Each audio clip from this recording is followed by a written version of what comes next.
अगर आपको भूख लगा हो और आपकी थाली में रोटी नहीं है, तो अपनी थाली की रोटी देने वाली वो और कोई नहीं, बस एक माँ होती है। लेकिन आज मैं जो कहानी आपको सुनाने जा रहा हूँ, उसे सुनने के बाद हो सकता है कि आपको माँ की ममता से विश्वास उठ जाए। एक ऐसी कलयुगी माँ जिसने अपने 3 साल के बच्चों को एक अमीर बिजनेसमैन के हाथों बेच देती है, वो भी बस अपने आशिक के लिए। उन बच्चों के साथ क्या हुआ? क्या उनका पालन पोषण अच्छे से चल रहा है, या फिर वो जीवित है, या तो फिर वो मर चुके हैं? इन सारे सवालों का जवाब इस कहानी में आपको आगे मिलेगा। तो चलिए शुरू करते हैं। So hello, welcome guys, my self Dheeraj and this is my channel crime house. 28 अगस्त 2023 मुजफ्फरपुर की वो सुनसान गलियां जहां कुत्ते एक नीले कलर की ट्रॉली बैग को घेर कर जोर जोर से भौंक रहे थे, जैसे मानो कि वो किसी को बुलाने की कोशिश कर रहे हैं। ये देखकर जब लोग वहां पर पहुंचते हैं तो किसी की हिम्मत नहीं होती है कि वो उस ट्रॉली बैग को खोलें और खोल कर देखें कि आखिर उसमें क्या है, क्योंकि उस ट्रॉली बैग से एक अजीब तरह की बदबू आ रही थी। उसी भीड़ में एक रमेश नाम का लड़का होता है जो उस भीड़ से बाहर आकर तुरंत 100 नंबर पे कॉल कर कर पुलिस को बुला देता है। जब पुलिस घटना स्थल पर पहुंचती है तो घटना स्थल पर पहुंचने के बाद वो लोगों को एक साइड कराती है। एक साइड कराने के बाद वो तुरंत उस ट्रॉली बैग को खोलती है। लेकिन जैसे ही वो ट्रॉली बैग खुलता है, उसमें एक 3 साल की मासूम बच्ची की लाश निकलती है। यह देखकर वहां जितने भी लोग खड़े होते हैं उनकी रूह कांप जाती है। वो आपस में ही बुदबुदाने लगते हैं कि हे भगवान, ये किसकी बच्ची है और किसने इतनी बेरहमी से इसे मौत के घाट उतारा है, या यूं कहें जान से मारा है। जब पुलिस इस केस की जांच कर रही होती है तो वहां के जो एसआई होते हैं सुनील कुमार, उनकी अगुवाई में एक नई कहानी पता चलती है। दोस्तों, एक काजल नाम की एक औरत होती है जिसकी उम्र लगभग 30 साल होगी। दरअसल उसने अपनी जिंदगी के सबसे बुरे दिन 2 साल पहले देखा था, जब उसकी पति की मौत हो गई थी। उसके बाद से वो बहुत अकेले पड़ गई थी। लोगों के ताने कि तुमने अपने पति को खा गया, ऐसे ऐसे करके बहुत सारे ताने उसे मिलते रहते थे लोगों के द्वारा। ये चीज़ जो है उसे धीरे धीरे अंदर से मार रही थी। लेकिन उसकी ज़िंदगी में भी एक, कह सकते हैं कि खुशी का मोमेंट, खुशी का पल आता है जब उसकी दोस्ती फेसबुक के थ्रू अशोक से हो जाती है। ये अशोक वही था जिसने काजल को एक नई दुनिया का सपना दिखाया था, दिल्ली ले जाने के लिए कहा और कहा कि तुम मेरे साथ दिल्ली चलो, हम लोग वहीं रहेंगे और वहीं अपना गुजर बसर करेंगे। लेकिन कह सकते हैं कि ये जो कहानी काजल और अशोक के बीच में चल रही थी, ये तब तक बहुत सही चल रही थी जब तक अशोक को ये पता नहीं चला था कि काजल के 2 बच्चे भी हैं। लेकिन कहते हैं ना कि आप कोई चीज़ कितना दिन छुपा के रख सकते हो। जब अशोक को इस बात का पता चला कि काजल के 2 बच्चे हैं, तो अशोक ने काजल को उसके सामने एक शर्त रखी कि या तो तुम मुझे भूल जाओ या तो फिर अपने बच्चों को छोड़ दो। काजल पहले तो बहुत गिड़गिड़ाई, बहुत रोई कि नहीं, तुम मेरे साथ ऐसे मत करो, आखिर वो भी तो मेरे बच्चे हैं, मैं उन्हें कैसे छोड़ के रह सकती हूँ, और मैं एक माँ हूँ, तुम एक माँ का दर्द तो समझ सकते हो। लेकिन अशोक उसके बच्चों को नहीं चाहता था। वो सीधा सीधा एकदम मना ही कर देता है कि मैं उन बच्चों को नहीं रख सकता। पहले तो वो बहुत गिड़गिड़ाई, बहुत रोई, लड़ी झगड़ी, उसके बाद वो चली गई। लेकिन कहानी में ट्विस्ट तब आया जब कुछ दिन बाद ये पता चलता है कि वो अपने छोटे बेटे को एक हॉस्टल में छोड़ आती है और अपनी 3 साल की बच्ची को एक बिजनेसमैन के हाथों बेच देती है। उसके कुछ हफ्तों बाद पुलिस को एक गुमशुदगी की रिपोर्ट मिलती है। दरअसल हुआ ये था कि जो काजल का बेटा होता है वो अपने दादाजी को फ़ोन कर देता है कि दादाजी ऐसा ऐसा बात है, मम्मी बहुत दिन से मेरे से मिलने नहीं आई है।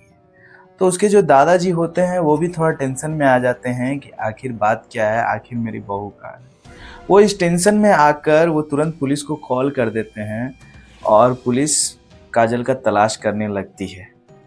जब पुलिस इधर काजल का तलाश करती है, उससे पहले ही एक और केस पुलिस के सामने आता है 28 अगस्त 2023 को, जब पुलिस को एक नीले कलर का ट्रॉली बैग मिलता है जिसमें एक 3 साल की बच्ची की लाश होती है।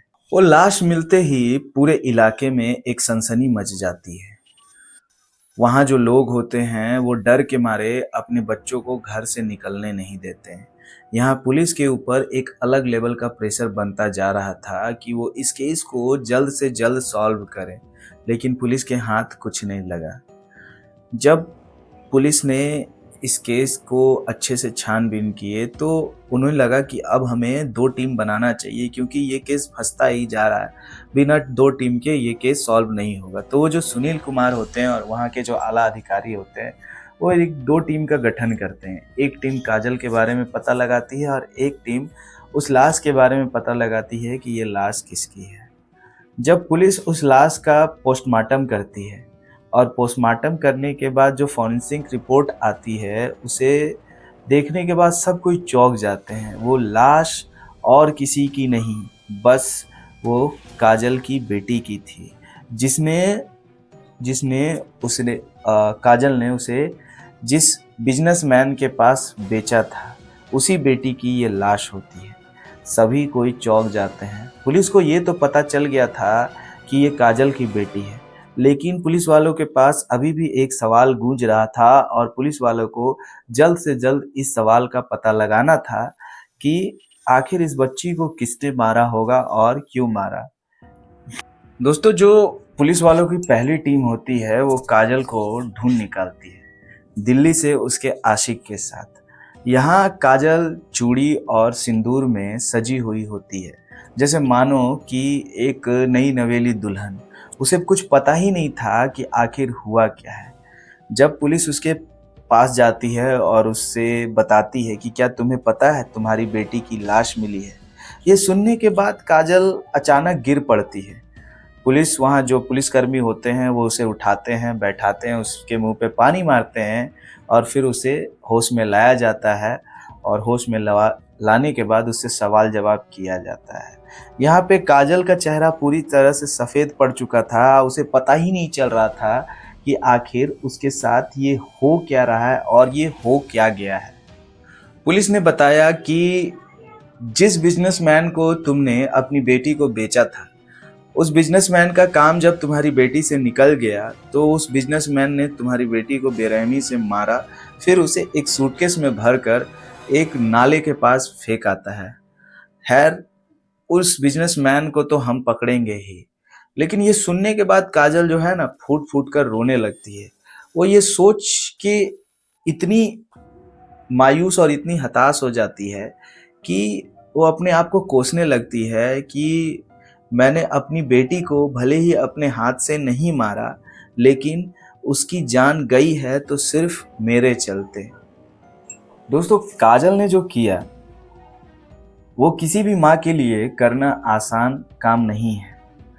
लेकिन सोचने वाली बात तो ये है कि लोग प्यार में इतने अंधे हो जाते हैं कि उन्हें पता ही नहीं चलता है कि क्या सही है और क्या गलत है। और जस्ट लाइक दैट काजल भी अभी वैसी ही हो गई थी। जब काजल को कोर्ट में पेश किया गया और वहाँ पे जो कोर्ट में जज होते हैं वो उस पे मानव तस्करी और हत्या का आरोप उस पे साबित होता है और उस पे लगाया जाता है।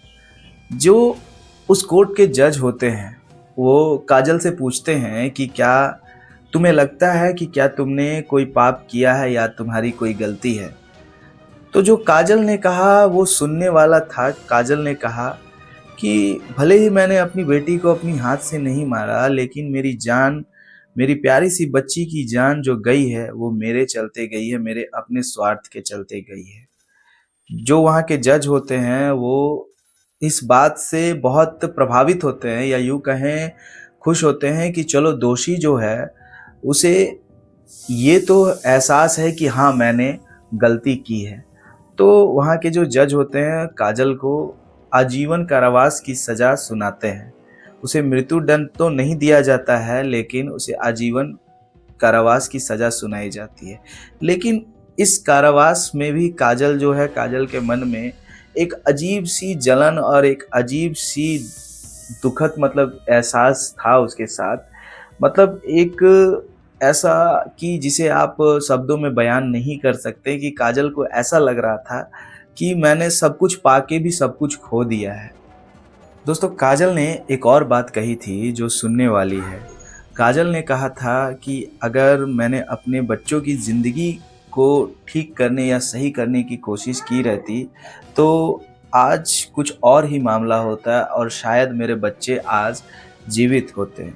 जब एक माँ अपने बच्चों का सौदा करती है, तो वो उन्हें तो बेचती है ही है, साथ में ही वो खुद को भी खो देती है। ये कहानी आपको कैसी लगी? अगर अच्छी लगी हो तो वीडियो को लाइक करके चैनल को सब्सक्राइब कर लीजिएगा। मैं ऐसी ही कहानी दिल को छूने वाली लाता रहता हूँ। सो तब तक के लिए आप जहाँ रहो, स्वस्थ रहो, मस्त रहो। धन्यवाद।